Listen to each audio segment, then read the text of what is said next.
বিকেল 4টার মধ্যে ঢাকা বিশ্ববিদ্যালয়ের প্রো ভিসি অধ্যাপক ডক্টর মামুন আহমেদের পদত্যাগ সহ 6 দফা দাবির বাস্তবায়ন চেয়েছেন 7 কলেজের শিক্ষার্থীরা।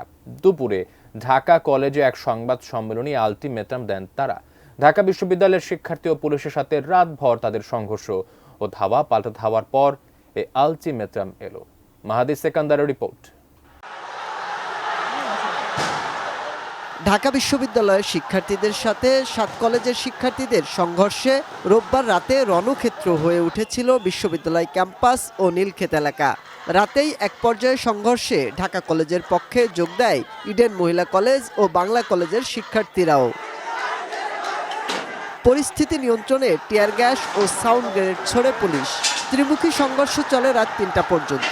বিক্ষুব্ধ শিক্ষার্থীরা আজ সকাল 9টা থেকে অধিভুক্ত 7 কলেজের সামনে অবরোধের ঘোষণা দেন।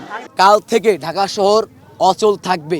পরে দুপুর 12টায় ঢাকা কলেজ প্রাঙ্গণে এক সংবাদ সম্মেলনে 6 দফা দাবি তুলে ধরেন শিক্ষার্থীরা। এগুলোর মধ্যে ঢাকা বিশ্ববিদ্যালয়ের প্রো ভিসি ডক্টর মামুন আহমেদের পদত্যাগ সহ স্বতন্ত্র বিশ্ববিদ্যালয়ের দাবিও আছে।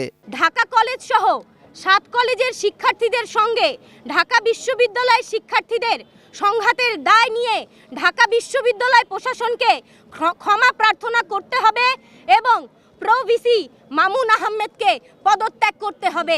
একনল হ্যান্ড ওয়াশ 100% প্যারাবেন ফ্রি, তাই নিরাপদ হাতের জন্য আস্থা রাখুন একনলে। ঢাকা কলেজের শিক্ষার্থীদের ওপর নিউ মার্কেট থানা পুলিশের ন্যাক্কারজনক হামলার ঘটনায় এসি ওসি সহ জড়িত পুলিশ কর্মকর্তাদের প্রত্যাহার করে তদন্ত সাপেক্ষে বিভাগীয় ব্যবস্থা গ্রহণ করতে হবে। বিকেল 4টার মধ্যে দাবি আদায় না হলে কঠোর কর্মসূচির হুঁশিয়ারি দিয়েছেন শিক্ষার্থীরা।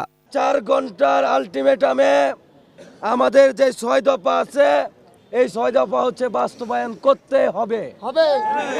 যদি না করে তাহলে আমরা 4 ঘন্টা পরে আমরা কঠিন কর্মসূচির দিকে যাব।